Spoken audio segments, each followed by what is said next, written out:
Hi everyone. Okay, at the bottom of the deck, we have the King of Swords. So part of you is going to be very much like, here are the facts, laying it out, cutting away all the bullshit. Here's where we are.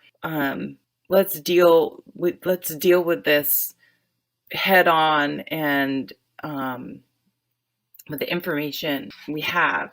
But then the Queen of Cups comes along and says, okay, I understand those are the facts, but there are still other issues and levels of the situation that we need to be aware of and be sensitive to. So that's tying in nicely to that Seven of Swords, where it's like, yep, okay, you're right, but to be successful, we may need to approach it in a gentler, different way to be able to get the results that we want.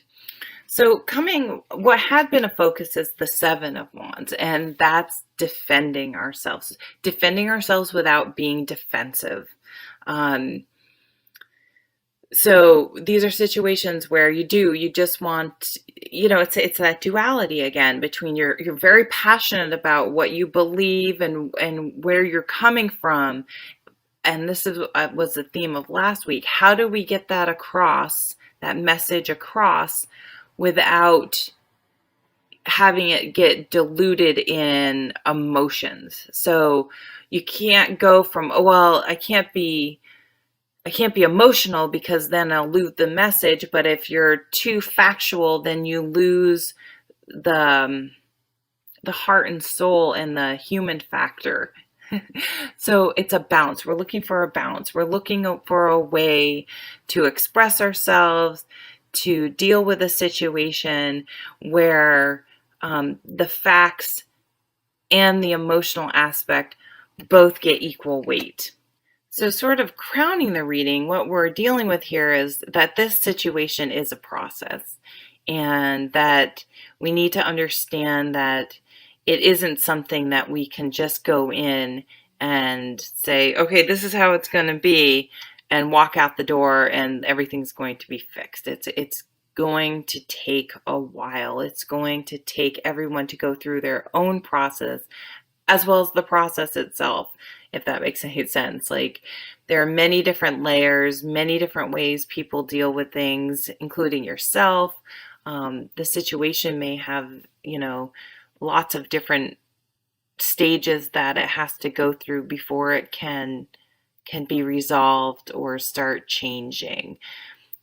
The card does call for patience, but more than that, it calls for an understanding of that there are just some things you can't rush, and to accept that, a feeling of acceptance and understanding that that must happen. And it kind of releases you from the anxiety and worry and frustration that things aren't happening fast enough.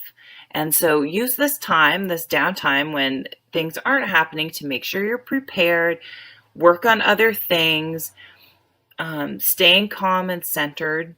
And then when the time for action is right, you're going to be better prepared. Now, coming into focus at the moment is the Four of Gardens. And this is my card about boundaries. Traditionally it shows, usually a man holding on to his pentacles, his coins, and he's like clutching them, like, I don't want anyone to get what I have, get my things. It's about, so his boundaries are incredibly strong. And I always like to bring up the Anna Kay Tarot because her depiction is so wonderful. It shows this man, and he has like bags of money and his coins and this stuff.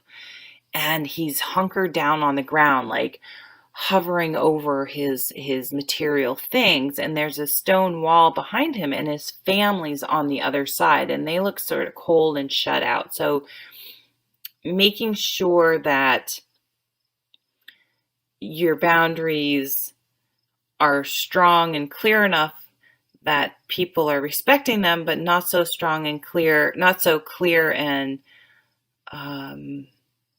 impenetrable that you exclude other priorities that should not be excluded. So making sure, and again, another card of balance, making sure that it's not sort of all or nothing. That balance again, not all or nothing.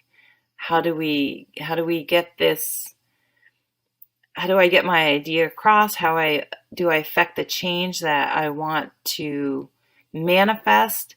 But how do I do it in such a way that I'm still marrying the head and the heart, and I'm putting up respectful boundaries, but not to the point of exclusion? Everyone's being heard, that type of situation. So it's going to take a lot of,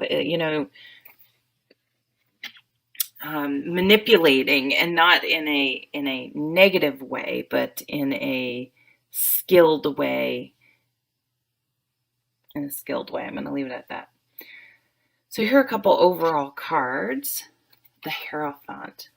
So lots of spiritual lessons coming in, lots of wisdom, lots of little, either big or little aha moments where you start to really start understanding how the world works. You're gaining wisdom, more understanding, and how you interact with other people and your world, yourself.